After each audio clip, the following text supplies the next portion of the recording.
Eu estou dizendo o seguinte, vamos dizer que você sabe que Deus é soberano, ponto. Beleza? Todo mundo sabe que Deus é soberano. Aí você vai conectar isso à sua vida. Aí você conecta como? Tudo que eu pedir, Deus vai me dar. Só eu declarar e aí Deus vai me dar. Qual é o problema? Na hora de eu conectar isso à minha vida, eu conecto de uma forma errada. Então, a crise às vezes surge das conexões que eu faço entre aquilo que eu sei e aquilo que eu vivo. E é aí onde você vai precisar ter essa cautela. Eu digo o seguinte, você sempre entra no seu sofrimento com a sua teologia. E aí é que está a questão. Qual é a sua teologia? Começa agora o BTcast. Teologia é nosso esporte. Muito bem. Começa mais um BTcast de número 609. Eu sou Rodrigo Bibo e se tem crise de fé é porque ainda tem fé. Ah, garoto. Peguei do Nunes essa. Eu sou o Cacau Marques e se você entra na crise com uma teologia, talvez você precise de uma teologia da crise. Caramba, muito bom. Pagando o pedágio. Desligou do o Bruno. Bom, me chamo Guilherme Nunes e às vezes a melhor coisa que a sua fé precisa é de uma crise. Boa, muito bom. Eu sou Luiz Henrique e uma vida em fé é uma vida em crise. Meu Deus, que é isso aí, gente, é nessa animação.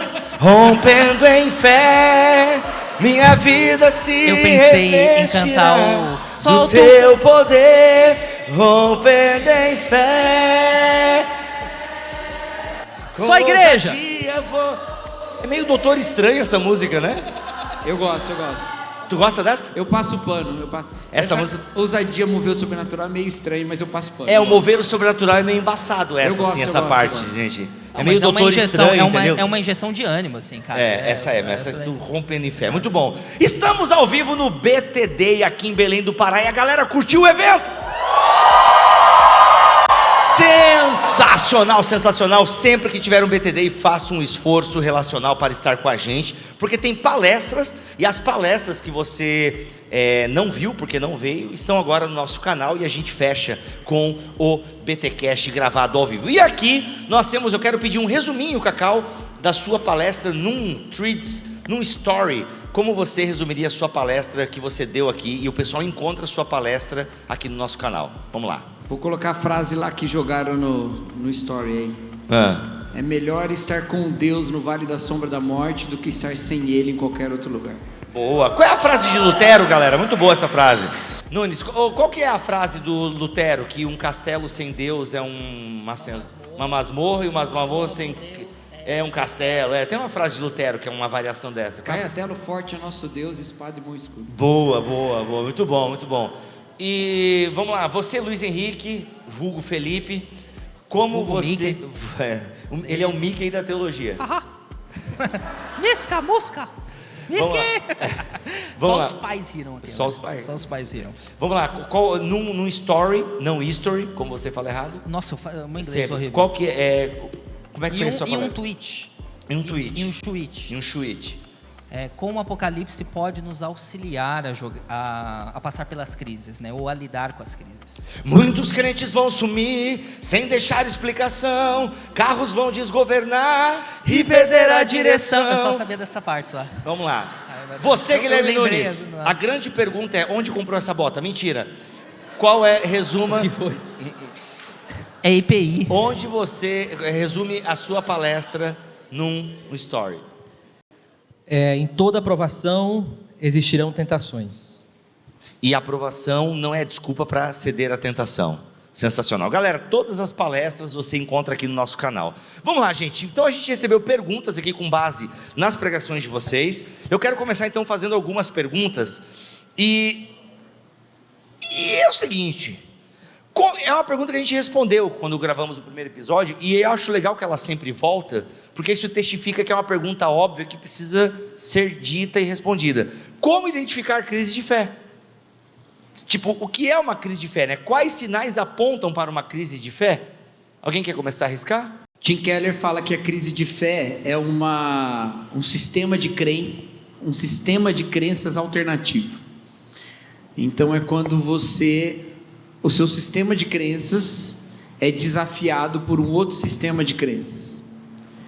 Eu acho que é normal que a gente tenha dúvidas, é importante que a gente tenha dúvidas. O próprio Tim Keller chega a dizer que uma fé sem dúvidas é como um corpo sem anticorpos. As dúvidas fortalecem o nosso sistema imunológico da fé, mas às vezes as dúvidas não respondidas, represadas, caladas, elas tomam uma proporção que chegam a quase nos colocar num dilema, né, entre a fé e a alternativa, né? Eu acho que aí a gente está em crise. Isso como crise de fé, não exatamente as crises que a gente colocou aqui, que são outros tipos tantos de crise que envolvem a fé também, né? Mas uma crise de fé, aquela que a fé está balançando, acho que passa por aí. Muito bom. Complementos, amigos? Eu acrescentaria que existe um tipo de crise de fé que é a crise da realidade. Crise de realidade. É a relação da sua fé com a realidade, né? Você tem ali o sistema de fé, bíblico até, mas aquilo não está batendo muito bem com a realidade da vida, com aquilo que você vê na sua vida. Você sabe que Deus é soberano, você não tem erros quanto a essa ideia, mas de alguma forma você como cristão não está tendo essa conexão com a realidade. Apesar dele não ter sofrido uma crise de fé, talvez foi uma crise de vida, mas Van Gogh, ele, 1889, ele tem uma crise terrível e aí ele precisa ser internado. Nessa crise ele é internado e ele acaba cortando a orelha dele também, porque ele de fato está maluco da cabeça mesmo. E o que é interessante é que durante o tempo que ele passou lá no hospício dele, inclusive a nota de rodapé, Nietzsche, no mesmo ano, né, que ele teve o mesmo problema, mesma ideia de ser internado, foi o mesmo ano que Van Gogh. Mas por que isso é interessante? E proclamação da República, mesmo ano no Brasil. Foi mesmo. Tudo conectado. E aí, tá muito TDAH esse podcast, são muitas Calma, coisas. a gente nem começou, a gente tá super tranquilo, medicados. E uma das coisas interessantes é que durante esse tempo, Van Gogh pintou muitos quadros realistas. Ele pintou um vaso, ele pintou o céu estrelado de Van Gogh, ele pintou o que estava lá, ele não estava fazendo algo da cabeça dele, da imaginação. Ou seja, parece que ele estava com uma crise de realidade, ele estava querendo mais realidade na vida dele.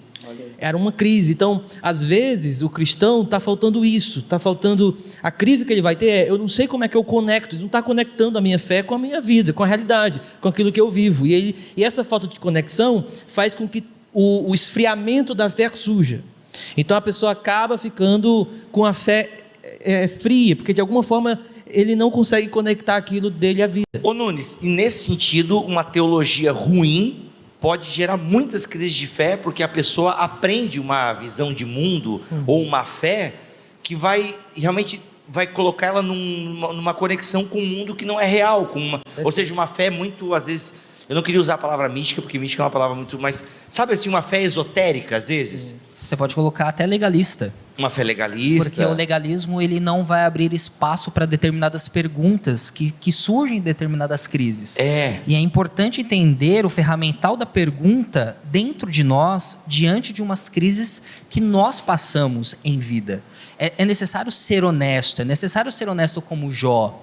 É necessário ser honesto até mesmo como Jesus na cruz. Como Asaf, né? Como Asaf. Tipo, a crise de Asaf acho que é uma crise muito nossa, assim. Tipo, meu Deus, por que eles e eu não? Né? Exato, exatamente. É uma crise que acho que essa bate muito na gente hoje, assim. Tipo, mano, como é que aquele lá tá abençoando, tá sendo abençoado, prosperando, e eu aqui, fiel, tomando na cabeça? É que o triunfalismo e o legalismo, eles estão de mãos dadas e, infelizmente... Exato. O Lloyd Jones, ele tem um livro que eu recomendo para quem está em crise de fé, chamado Depressão Espiritual. Nesse livro, ele tem no capítulo 7 desse livro, intitulado Homens como Árvores. Daquele milagre que Jesus faz no cego, e o cego ele é curado em etapas, ele volta a ver, mas quando ele olha os homens, ele vê os homens como se fossem árvores. Ele estava com um problema de ver a realidade direito, ele já enxergava, mas ele ainda não conseguia ver tão bem. Aí o Lloyd Jones fala que é a dinâmica da vida cristã. Eu já sei quem é Deus, Mas agora, enxergar Deus lá é que vai ser o problema, vai ser uma outra caminhada. E aí, a crise, quando ela chega, é como você disse, se na hora de resolver essa outra etapa, de conectar Deus à minha vida, se você não fizer isso bem, você vai piorar e você vai entrar numa crise muito defeituosa. Deixa eu colocar isso de uma forma mais prática. Eu estou dizendo o seguinte, vamos dizer que você sabe que Deus é soberano, ponto. Beleza? Todo mundo sabe que Deus é soberano. Aí você vai conectar isso à sua vida. Aí você conecta como? Tudo que eu pedir, Deus vai me dar. É só eu... Teologia da Xuxa. Só eu declarar, isso é boa.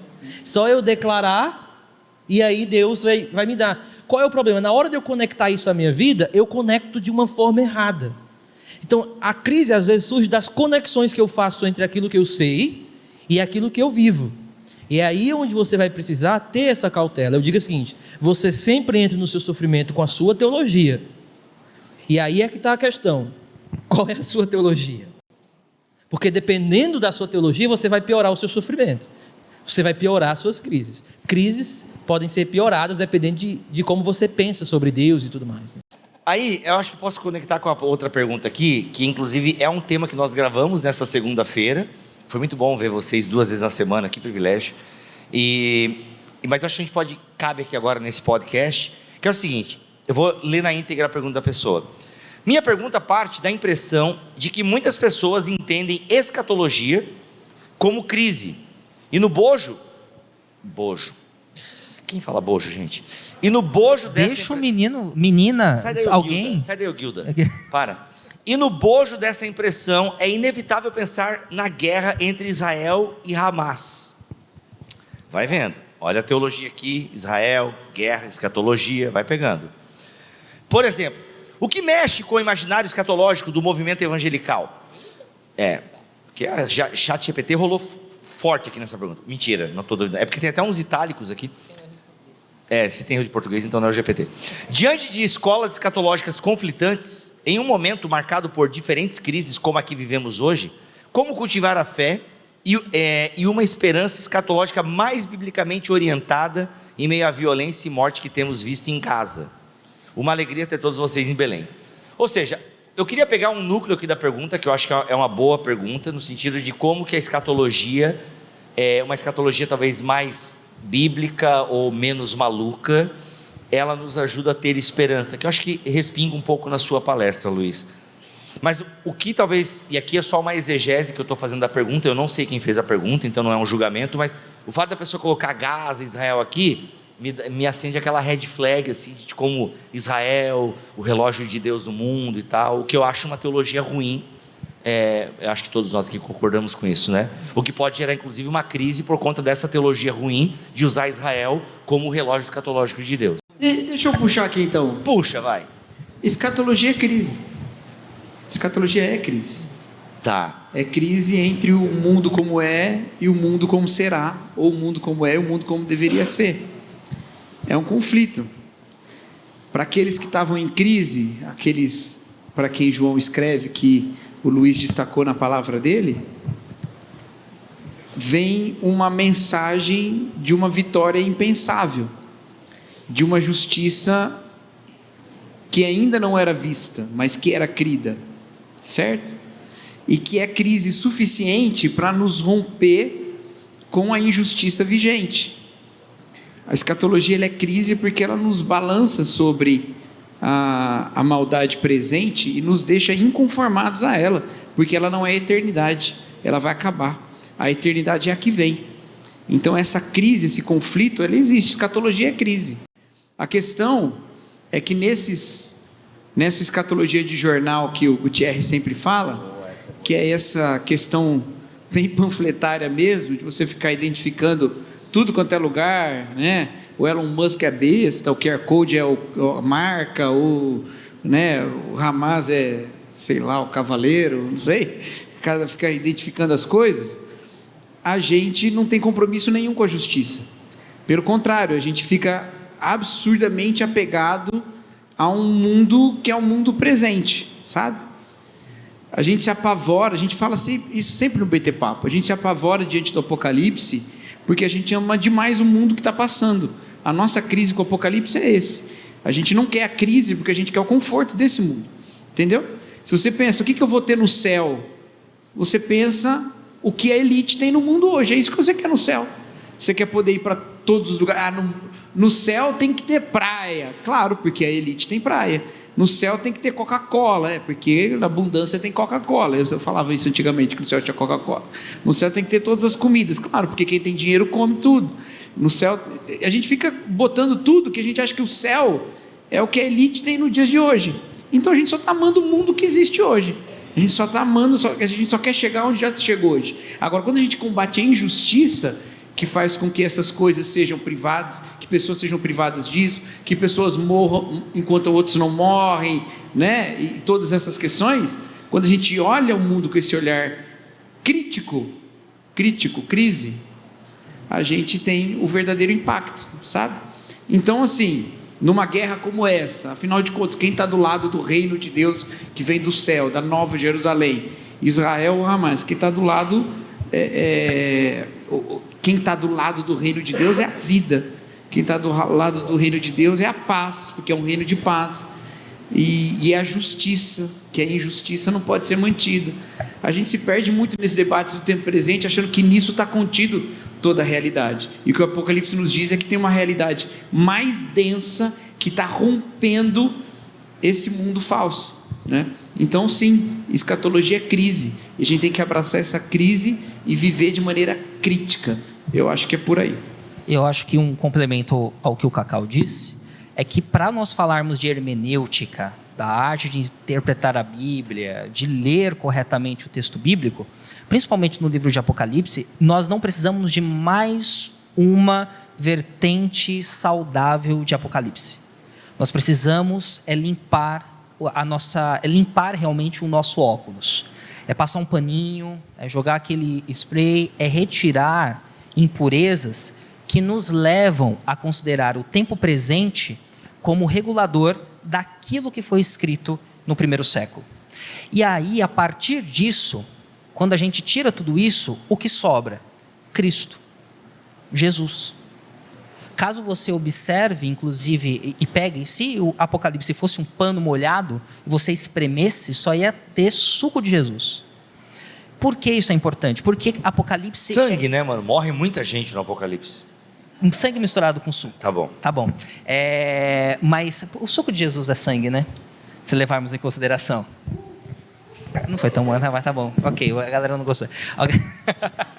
Mas se levarmos em consideração que Apocalipse, mesmo com todos os símbolos, mesmo com toda aquela retórica, ainda é sobre Cristo, já resolveria muito. Você já não olharia para o Israel de agora.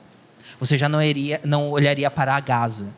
Porque se você tiver que olhar para Israel e para Gaza, você vai ter que olhar também para Rússia e Ucrânia. Se você tiver que olhar para a Rússia e Ucrânia, você vai ter que olhar um pouco antes sobre a Guerra Fria. Pro Náutico. Exato. Eu ia chegar aí. Paysandu e Remo. Remo. Náutico é outra coisa, Recife. Exato. Eu ia chegar lá. Eu manjo de futebol. Por isso que teologia é o nosso esporte. Ixi, ultimamente... Mas se você observar Rússia e Ucrânia, para continuar a minha linha de pensamento aqui, desculpa, você vai ter que utilizar... É que a tua meia me distrai demais. Tá furada? Nossa, não, tá horrível. Tá horrível? Muito grande. Deve estar muito mas calor. É que eu gosto. É? Não, mas tá bom. Tá bom, tá de boa, tá tranquilo.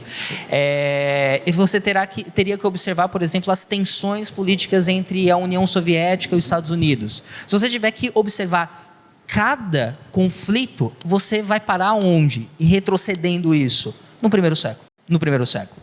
As guerras que são iminentes lá, são iminentes aqui também. As tensões que são iminentes lá, são iminentes aqui. E não tem lado, né? E não tem lado. Não tem Exato. lado. Então, as tensões... Até quando se pensa em Jerusalém, é a celestial que desce, não é nem a Jerusalém positivo. Dali. E aí é onde está o clímax para mim não, de Apocalipse. A pessoa entender, assim, percebam que você não tem um discurso, ainda que você tem um discurso contra Roma, de certa forma ali, né? É anti-imperial. Mas é uma parada anti-imperial, mas assim, tipo, de todos os impérios que já passaram, e Roma e tal. Tudo em todo lugar ao mesmo tempo. Exato. Só que ao mesmo tempo não é uma coisa também tão clara assim. É claro, obviamente. Porque mas... Roma é chamada de Babilônia. Exato. Então... Ou seja, a referência simbólica é uma referência que é universal. Exato. Ou seja, o anticristo é um espírito, Babilônia é um espírito, e ela sempre irá retornar. Exato. Então, se nós olharmos para Cristo como aquele que é, que era e que há de vir, a gente já sujeita Apocalipse a uma leitura de Cristo estava, está e continuará estarando é boa, verbo, né? estará.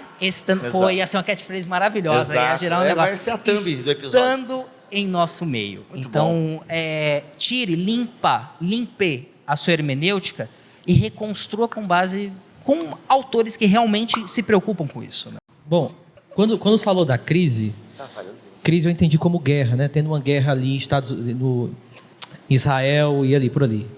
Então, crise como guerra, né? Nós temos 3 textos dos evangelhos que falam sobre os últimos dias: Lucas 21, Marcos 13 e Mateus 24. Em Mateus 24, o texto diz que ai daquele dia e ai das grávidas daquele dia, e orem para que não seja no sábado.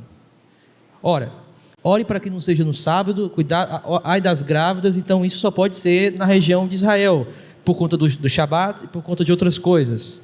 Beleza. Então o que as pessoas deduziram disso? De que porque Mateus 24 está falando de uma crise, começando aparentemente por Israel, toda vez que tem crise de guerra em Israel, é porque é um sinal do sermão de Jesus. Só que Lucas narra o mesmo sermão em Lucas 21. E em Lucas 21 é dito que aquilo que acontece lá, Jesus diz assim: e vocês ouvirão isso em outros lugares, em todo o mundo ouvirão guerras. Então Jesus naquele momento ele diz, não é porque está tendo uma guerra com Israel que começou. O que eu quero que vocês percebam é que a guerra em todos os lugares é que é esse sinal de conflito. Marcos 13 nos ajuda mais ainda a entender que Jesus está expandindo aquilo de forma universal. Então a ideia de Israel ser o relógio de Deus surgiu por conta que a partir desse sermão de Mateus 24, Jesus parece sugerir que quando houverem guerras em Israel, seja lá de qual for, significa que o Filho do Homem está próximo. O que eu estou tentando colocar? De que Lucas 21, que é o mesmo sermão, só que mais expandido, mostra para a gente que Jesus está dizendo que isso vai acontecer em todo lugar. Então olhar para Israel não diz nada, porque acontece na Rússia, na Ucrânia, aconteceu durante todo o tempo, guerra. Obviamente que eu entendo que o que Jesus está querendo dizer é que há um volume de guerras mundiais, que à medida em que o homem vai multiplicando a sua maldade, é natural que essas guerras aumentem. Porque a ideia de escatologia é uma ideia bem dostoiévskiana, a gente até falou um pouquinho lá, é a ideia do resultado de algo. Então Jesus está dizendo assim, olha, o resultado de toda maldade vai ser mais guerra. Assim como o resultado da minha morte vai ser vida para vocês no futuro, lá quando eu vier para a igreja, etc. Entende? Então assim, Israel é o relógio de Deus? Não, Israel não é o relógio de Deus. Não tem como você olhar Corte, Nunes fala que Israel não é o relógio de Deus. Seu corte. Aí é só para te cancelar. Né? Só pra... Não, já me cancelaram por isso. Então, aí cancela de novo. Na verdade, eu nem percebo que isso aí que eles estão falando. Está dizendo que Israel não é o relógio de Deus, por quê? Israel não é o relógio de Deus, porque em nenhum lugar na Bíblia ele é um sinal, acontecimentos em Israel é o sinal definitivo de vinda de Jesus. O próprio Jesus expande para todos os lugares. O ponto de Jesus das guerras não é que aquilo é sinal do que ele está voltando, é sinal que os homens estão piorando. É sinal que a iniquidade de muitos está aumentando. É isso lá no discurso. A iniquidade vai vir. E não tem como guerra não vir. Né? Então, assim, olhar para Israel não adianta de nada. Olhar para onde? Aí vem Apocalipse, que é, no meio das guerras, olhar para Cristo. Quando a gente vai para os selos, aí eu quero só pegar aqui outra coisa que usam para defender isso. Né? Nós temos os selos ali, nós temos os 7 selos. Os 4 primeiros selos fazem referência ao que Jesus falou no sermão dele em Mateus 24. Fome, haverá fome, cavaleiro primeiro, haverá guerra, segundo, haverá... Então Jesus está falando, aí e Mateus está espelhando. Lá em Apocalipse, toda vez que o cavaleiro da fome é solto, é em todo o mundo. Ou seja, os selos que indicam a volta de Jesus, nunca vai só na Palestina. Todos os selos são cósmicos, até o 6º e até o 5º, que são dos mártires. O 5º selo, que é o dos mártires, onde ele diz, até quando, Senhor? O Senhor vai ver isso sobre toda a terra? De novo, não é só porque alguém está sofrendo em Israel. Então não há sinal de preferência de Israel como relógio de Deus para a volta de Jesus. Na verdade, o único sinal que nós temos, acho que eu já falei demais, é a guerra em todos os lugares. Tá lindo. Não, foi uma... eu resumiria dizendo o seguinte: pare de ficar procurando sinais da segunda vinda e seja um sinal da primeira. Entendeu? É isso. Olha, uma coisa que não pode deixar você em crise é o que vestir na hora de sair. Galera, e nesse sentido, a Insider, ela resolve muito bem o seu problema. Porque olha só, as camisetas da Insider, as Tech T-shirts, são camisetas tecnológicas, elas não são camisetas básicas. Eu diria que elas são essenciais. Desde a Tech T-shirt simples, né, a mais básica deles, até mesmo uma Core T-shirt, que é um pouco mais grossa. Os Heavy Pullover, por exemplo, para você usar no inverno. A Henley, que é a camiseta que eu gosto demais. Entende? Inclusive, a gente tá colocando na tela para você dar uma olhada aí. Ó, vou colocar de novo para você memorizar. Tem a Tech T-shirt básica da Insider. Cumpre super bem o papel. Pode ser a sua porta de entrada para Insider. Tem a Core T-shirt. Mas, Bibo, parece um pouco a Tech T-shirt. Mas a Core T-shirt... Volta pra mim aqui, Jenny. Ela é um pouco mais grossa, entendeu? Inclusive não vai marcar tanto o seu mamilo e tal. Se tornou a minha camiseta preferida da Insider. Tem a Henley, coloca na tela aí também. Essa é ótima para usar na igreja, nas pregações. Eu uso demais a Henley. E tem o pullover da Insider também. Nesse inverno, usei demais o pullover da Insider. Olha só as calças da Insider. Tenho elas e as utilizo no meu dia a dia. Fora as cuecas e meias. Eu tô usando aqui a minha Insider. É aquele negócio. Tá frio aqui em Joinville, então só botei uma jaquetinha por cima e tal. Mas ó, vou tirar pra você ver aqui. Gente, eu tô usando Insider todos os dias. Todos os dias. E é o seguinte... Por ela ser uma camiseta essencial, não básica, essencial, eu tô sempre bem vestido. É aquele preto bem vestido, branco, o vinho, o azul, cinza, que são as cores que eu mais utilizo da Insider. E claro, né? E tem essa verde aqui. Então, gente, ou seja, por ser uma camiseta essencial, vai sempre te vestir bem, vai te dar presença. A Henley mesmo, que eu utilizo mais nas igrejas, tem aqueles 3 botõezinhos. Põe de novo na tela aí, Jenny. Ó, tem aqueles 3 botõezinhos aqui. Gente, fica legal, fica essencial. Ou seja, eu... põe um blazer por cima, já tô bem arrumado, sabe? Então a Insider, ela facilitou demais a minha vida. Eu que viajo muito. Então assim, a minha bolsa vai com pouca carga, sabe? Vai com poucas roupas. Por quê? Porque eu consigo utilizar a mesma camiseta mais de uma vez. Por exemplo, eu fiz uma turnê pelo Nordeste e eu pude usar a mesma camiseta em lugares diferentes. Entende? E, gente, mas e o cheiro nas axilas? Não tem. Porque a tecnologia anti-odor, ela faz com que as bactérias não se proliferem, as bactérias que dão mau cheiro. Outra coisa, a camiseta até pode amassar um pouco na mala, porque é o seguinte, o processo é o seguinte, lavei a Insider, botei para secar, botei no guarda-roupa, botei na mala, botei no corpo. É isso. Ela desamassa no corpo. É um tecido super respirável, então você não passa aquele calorão, mesmo preto, no sol. Enfim, gente, pra mim que viajo bastante, a Insider foi realmente, assim, revolucionária. Mas, Bibi, eu não viajo tanto, então eu não preciso de Insider. Mas você trabalha? Mas eu trabalho em casa. Então, mas você faz reunião, né? Tem que estar bem vestido. A Tech T-shirt vai suprir demais as suas demandas, né? As cuecas, meias. Enfim, a Insider revolucionou meu jeito de me vestir, porque hoje eu não tô mais preocupado. Hoje, o meu guarda-roupa é basicamente o seguinte: 2 prateleiras com as minhas Insiders, cuecas e meias. Sabe, eu não preciso mais ficar pensando, escolhendo. Não, eu vou lá, pego e tá tudo bem. Às vezes, né, só pego a cor que eu vou usar qual cor hoje e tal, essa aqui orna com essa calça e tal. O máximo que eu faço é isso. Vou lá, pego e tô bem vestido. E eu sei que aquela peça ali vai me deixar confortável durante o dia. Eu sei que eu não vou ter odor, entendeu? Eu sei que eu vou transpirar bem, sabe? Porque o tecido lida muito bem com o suor, né, em dias de calor. Então, galera, é o seguinte, vem aqui nesse QR Code e vai lá no site da Insider e aplique meu cupom BIBOTALK, que vai te dar 15% de desconto. Aliás, se você clicar no meu link, que está aqui na descrição deste vídeo e no primeiro comentário fixado, já vai com o cupom aplicado. O cupom BIBOTALK te dá 15% de desconto. É sério, depois que você começar a usar Insider, você não vai querer usar outra camiseta, outra calça, outra meia ou outra cueca. Tem para meninas também, ok? Tem para meninas também. Tem todo o setor feminino na Insider, que a minha esposa usa e recomenda demais, tá bom? A parte de academia, sucesso lá em casa. Então, gente, vai aqui no QR Code ou no link que está na descrição deste vídeo no primeiro comentário fixado. O cupom é BIBOTALK e te dá 15% de desconto. Vamos mudar um pouco o tema?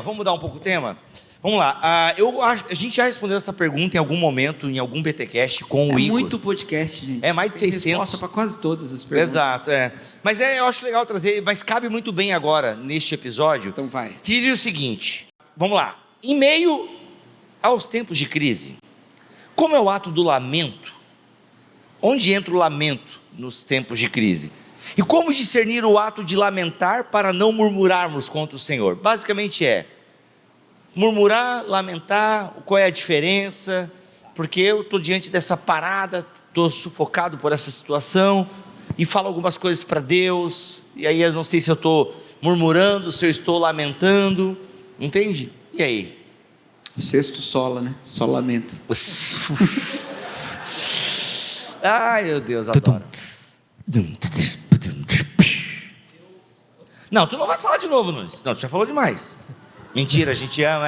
Eu sei. Podcast, Só falei isso para ver quem ia defender. Mas Alô, som. Oi.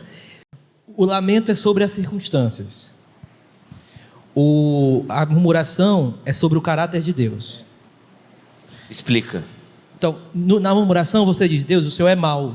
O Senhor trouxe a gente aqui para morrer, porque o Senhor é mau. Isso é murmuração. Na murmuração eu coloco o caráter de Deus em xeque. No lamento eu pergunto a Deus o porquê daquela situação. Ou até quando, né? A ideia é, quando a gente pega, por exemplo, quais são os salmos de lamento? O Salmo 13, você vai ter aí introduzindo 5 até quando. E é sempre sobre as circunstâncias da vida. Você pega o Salmo 41, o Salmo 80, o Salmo 81, sempre você vai perceber sobre as circunstâncias. Se você pegar o livro de lamentação que nós temos, que é de Jeremias, é Jeremias dizendo: Deus, o Senhor é soberano, olha o que está acontecendo, o Senhor é bom, olha como eu estou, o Senhor é isso é lamento. Agora, o que é que Paulo acusa de murmuração, lá em 1 Coríntios capítulo 10, quando ele diz que muitos morreram no deserto, porque murmuraram lá, foi porque colocaram em xeque, Hebreus também 3 vai falar isso, colocaram em xeque por que Deus fez aquilo, no sentido de, por que ele trouxe a gente aqui? Ele é igual aos outros deuses. Você está colocando o caráter de Deus em xeque. Agora, eu vou colocar assim, porque eu estou pensando no C.S. Lewis, o Luto em Observação, lá, o livro dele, Anatomia de uma Dor. Na Anatomia de uma Dor, você precisa ter um pouco de... Se você está sofrendo muito, pastor, eu estou sofrendo que o senhor nem imagina. Aí eu recomendo esse livro. Você precisa estar sofrendo muito para você entender o Lewis. Ele tinha perdido a esposa dele, a Joy. E é um livro, gente, no lamento que vocês dizem assim: será que esse cara não pecou aqui? Será que isso aqui não é murmuração? Será que ele não passou do tempo? Por exemplo, ele diz assim: onde é que o Senhor estava quando eu mais precisei? No momento em que eu mais precisei, a única voz que eu ouvi foi da porta batendo na minha cara. Da sua porta batendo na minha cara. Aí você fica assim: peraí, Deus, você é um cara gente boa, mas peraí. Eu entendo, agora entenda a nuance. Eu não vejo como murmuração, porque todo o contexto da obra, aquilo parecia ser de boca para fora. Aqui a gente precisa ter uma nuance, porque tem o passado do limite, e tem aquele que ele não chega a dizer que Deus é um demônio, mas ele tem tanta liberdade diante de Deus, que é como se fosse um lamento entre dois amantes.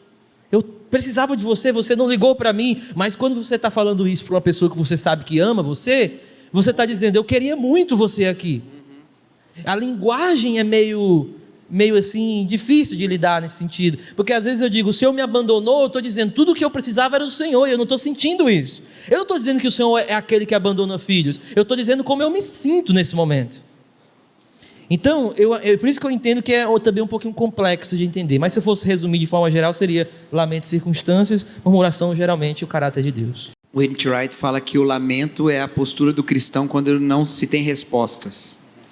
Porque cristão tem hora que a gente não tem resposta, né? Mas a gente lamenta. E então é isso, eu não sei como eu concilio esse caráter de Deus com essa situação que eu estou vivendo. Eu lamento.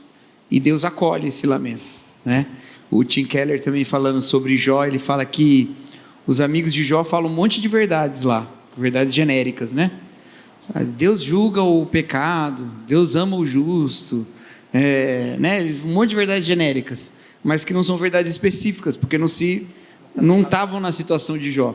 Enquanto isso, Jó faz acusações gravíssimas a Deus, e no final o texto fala que Jó não pecou com os lábios. Como pode? Aí o Tim Keller fala: a diferença é que Jó falou para Deus, né? Ele não falou de Deus. E enquanto os amigos de Jó falaram um monte de coisa de Deus, várias verdadeiras que não se aplicavam à realidade de Jó, e por isso eles estavam errados, inclusive, né? Então, assim, também teologia disparada no atacado, ela é problemática, né? Por isso que algumas coisas a gente não responde em caixinha de pergunta, porque precisa da proximidade. Mas isso é uma questão que é o seguinte: a gente precisa lidar com essa perplexidade, a gente precisa acolher essa perplexidade, a gente precisa entender que existe essa tensão, essa crise mesmo, entre a realidade de um Deus soberano e bom e uma realidade de dor e sofrimento. E que, por um lado, vai gerar paradoxos para nós, né? Por outro lado, vai gerar uma manifestação do Evangelho, porque nessa contradição a graça floresce, maravilhosa, e em outros lugares vai gerar lamento, coisa que a gente não sabe responder. E eu tenho ensinado na igreja que se a gente vem para a fé para entender todas as coisas da vida, a gente vai se frustrar em algum momento. E o quão mais rápido você entender isso é melhor para você amadurecer. Senão você vai o tempo todo ficar contando para você mesmo uma história, fingindo que você está entendendo tudo e você não está entendendo nada, né? E você vai ficar se apegando nisso até o final. Então, se você entende, não, tem coisas que eu não vou entender, aí a gente vai para outro momento da vida cristã. E o outro momento é aquele que, no meio da crise, no meio do sofrimento, eu não vou me satisfazer só com resposta, porque tem resposta que não vai vir, mas eu vou me satisfazer com a certeza de que Deus me ama. Então eu posso não ter resposta para aquele sofrimento, eu posso não ter resposta para aquela situação, mas eu olho para a cruz e sei, ali tem a segurança e a certeza de que Deus me ama. Eu não entendo como um Deus que me ama na cruz pode deixar eu passar por isso que eu estou passando. Não entendo. Então eu vou diante dele, eu faço como Jó: Senhor, eu queria o Senhor aqui do meu lado, eu não queria uma porta na minha cara, eu não queria uma dificuldade dessa, eu estou lamentando, mas a cruz não deixou de estar lá, a realidade do Evangelho não deixou de estar presente. Então eu vou me levantar e já chorei bastante, já segurei na mão da tristeza aqui um pouquinho, né, divertidamente, essa grande obra de cinema cristão, e aí já chorei, né, agora eu vou levantar, estou melhor. Vamos caminhar e vamos enfrentar esse mundo que tem dor e tem alegrias e tudo mais. Tem um elemento que acho que na vida do cristão que faz a diferença, que é a adoração. Entende? Então, qual é a diferença do lamento para a murmuração? No lamento tem adoração. Aliás, é a adoração que não deixa o lamento virar murmuração. Porque está batido a minha alma, confio em Deus, pois ainda o louvarei. Entendeu? Então existe a adoração, né? O adorador não é alguém que nega a realidade nua e crua da vida. Ele chora, ele sente. Só que ele adora a Deus mesmo quando não entende, mas ele confia no guia, né? Não sei por quais caminhos, né? Eu serei guiado, mas eu confio no meu guia, é essa a ideia. Então existe a adoração. Na murmuração já não tem mais adoração, que daí, como o Cacau falou, né? Eu já não falo com Deus, eu falo de Deus. Então já denuncia até uma relação quebrada. Eu não falo mais com o Cacau, eu estou falando do Cacau, porque o Cacau, entendeu? Isso aí traz para a espiritualidade. Então eu falo de Deus, eu não falo com Deus. O pior é que os amigos de Jó falam de Deus tentando defender Deus. Isso que é o mais incrível. Eles estão tentando defender Deus das acusações de Jó, que Jó está fazendo para Deus mesmo. E os caras falam: não fala assim de Deus, meu Deus. Não, porque Deus não é assim, Deus é assim, assim, assim. Alguma coisa você fez, que elas estão protegendo a reputação de Deus. E no final Deus fala: eu não pedi. É que na nossa teologia... Eu não queria vocês me ajudando. É que na nossa... E Deus continua não querendo algumas coisas nossas também, tá, pessoal? Exato. Então, assim, tipo, quando vem Natal, especial de Natal, alguma música, alguma coisa... Deus também não continua pedindo pra gente não defender ele. A gente precisa também levar em consideração e colocar na nossa teologia que Deus observa circunstâncias e o coração em meio a essas circunstâncias. Não sei porque nós não desenvolvemos isso tão bem, mas Deus avalia o que sai do nosso coração, que depois é emitido pela boca, mas sim avalia de acordo com aquilo que nós vivemos. Lamento é uma dessas partes constituintes do ser humano, que o Senhor colocou lá, que o Senhor inclusive endossa ao separar na revelação um livro inteiro de lamentação, para que nós possamos encontrar pares e também lamentarmos, tá? Então é parte constituinte, lamente, seja emo.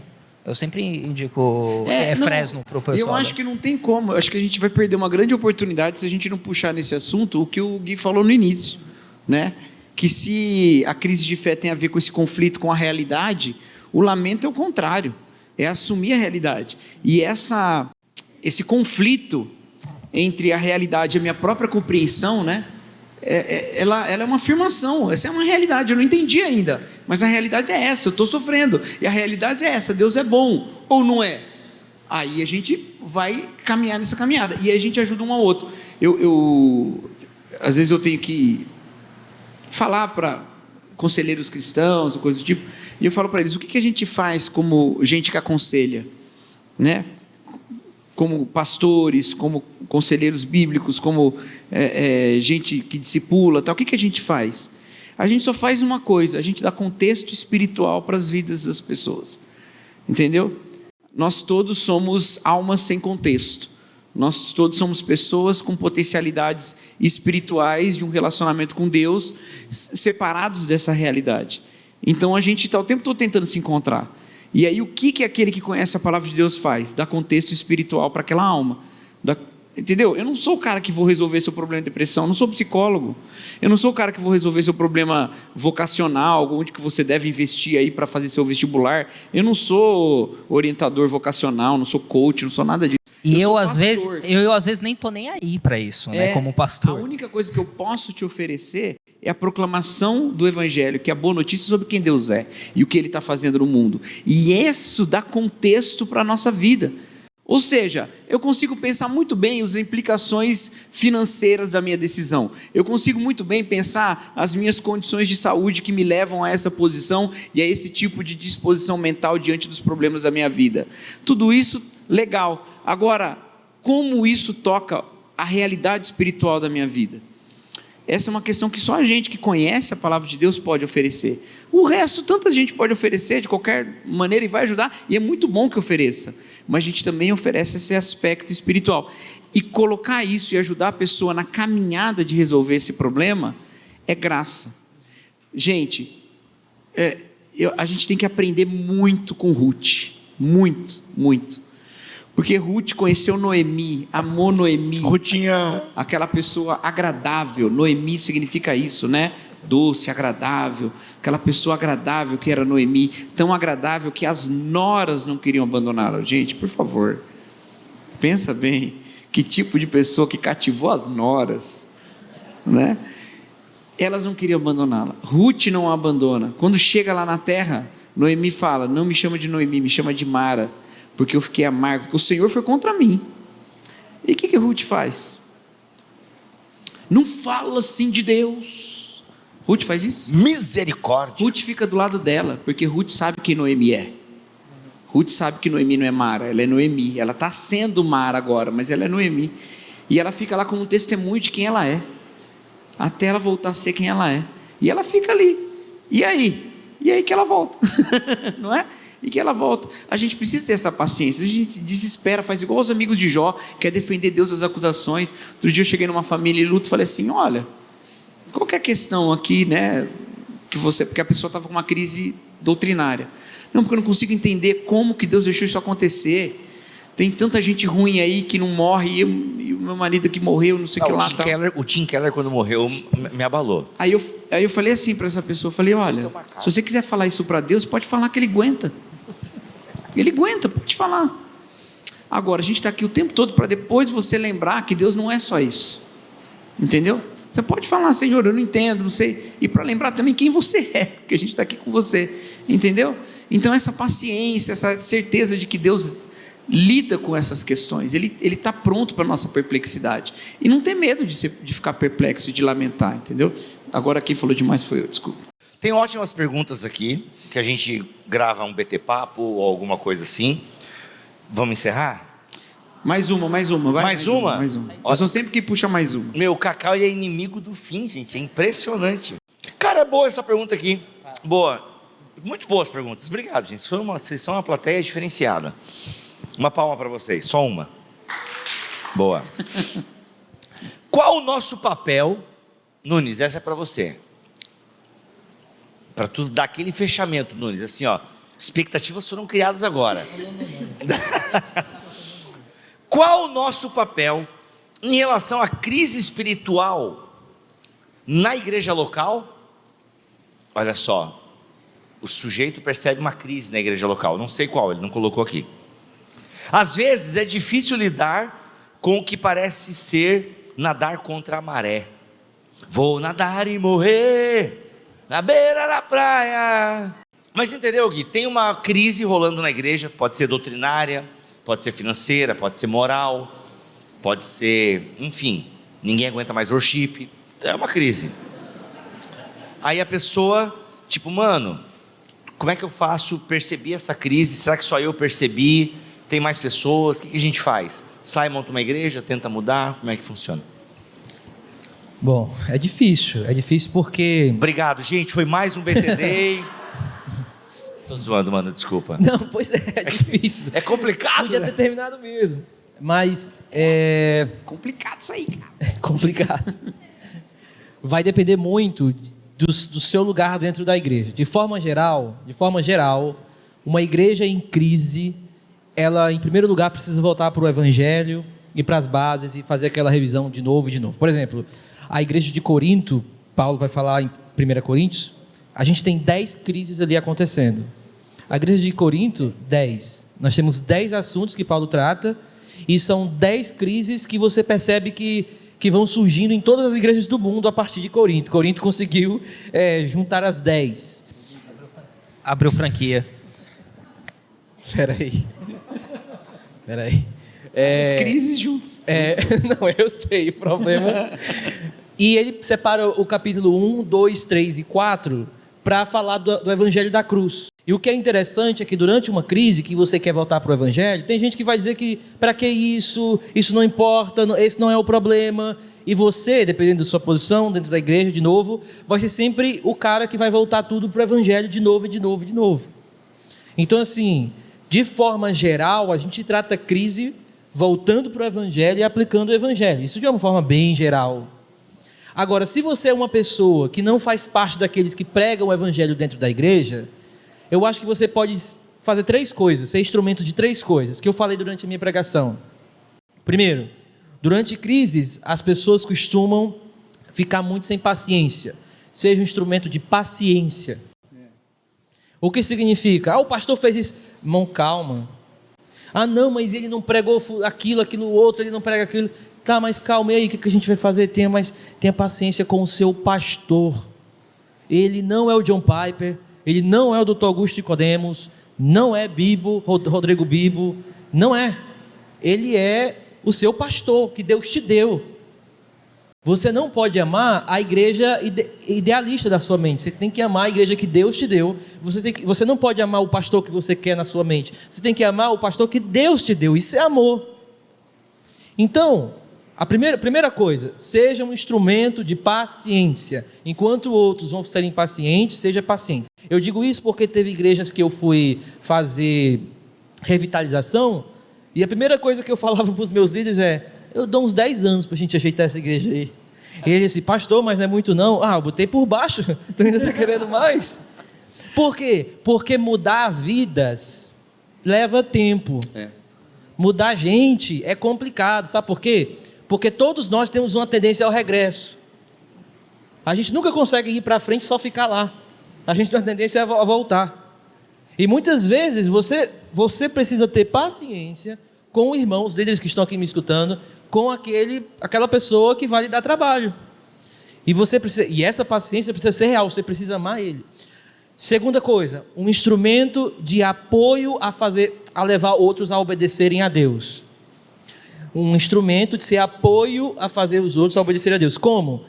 Ele vem falar algo da crise para você, vem aquilo outro, você dá uma direção do evangelho. Vamos orar juntos. Vamos fazer o seguinte, vamos conversar diretamente com o pastor? Vamos fazer o seguinte, vamos conversar, você dá direções positivas àquilo. Se você se torna uma pessoa só de ouvir confusão, me desculpe, mas você e Satanás não fazem diferença, parece a mesma pessoa.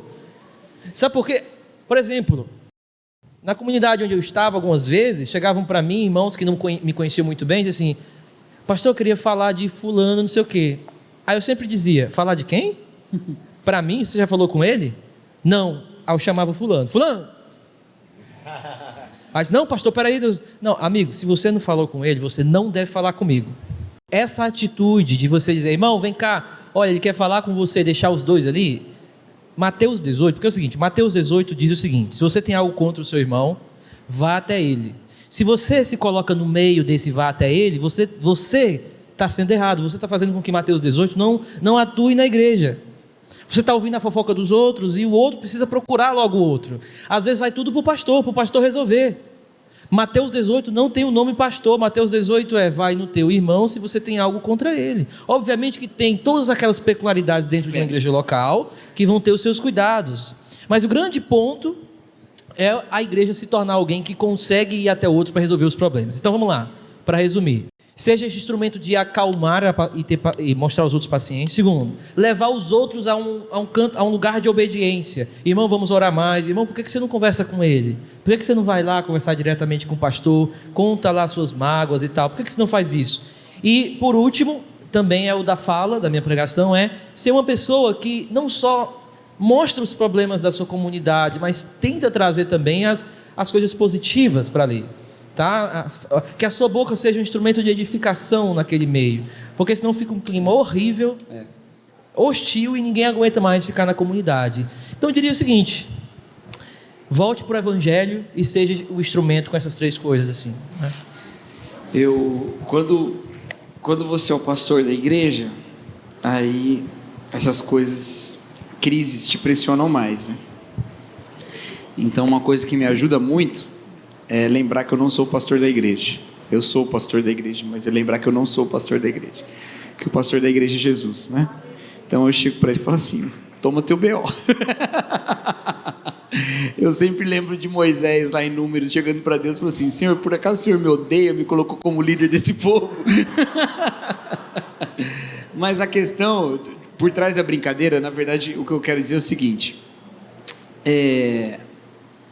pastor, às vezes, nós pastores, às vezes, tomamos o ministério como nosso grande legado para o mundo, sabe? E não é. Simplesmente não é. Entendeu?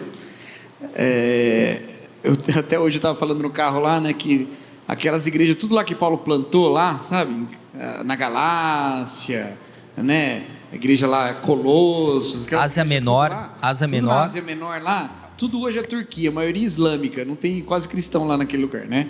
E aí a gente está querendo fazer igrejas eternas, que as que Paulo plantou não foram eternas, aí o que né? Então, confiar que Deus está agindo. Eu já tirei de mim qualquer esperança de ter a melhor igreja do mundo, mas eu busco sempre ser o mais fiel possível ao Senhor. É isso que Paulo fala aos Coríntios. Ele fala: importa que tais homens sejam fiéis, e é isso que importa. Então, aí falando do lado do pastor, né? Às vezes a gente, por querer resolver algumas questões do nosso jeito, deixar as coisas acontecerem do nosso jeito, a gente acaba atropelando um monte de gente, machucando, né?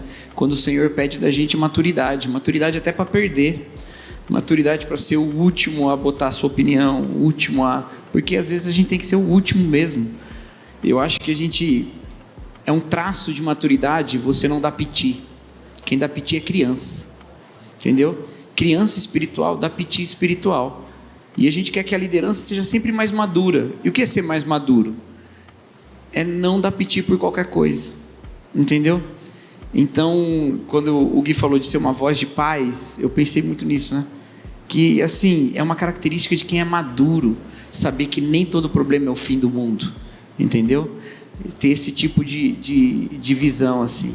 Então eu estou falando do lado dos pastores, porque às vezes quem perguntou é pastor ou líder, né? Então fica tranquilo, Deus está cuidando, o trampo é dele, né? Você, como é que é o negócio lá? Nossos pastores somos só cachorros que latimos, né? Deus é que é o pastor, a gente é só cachorro que late para ajudar um pouquinho ali, mas quem é o pastor é Deus mesmo, né? Então é isso. Tem mais algum? Mais uma.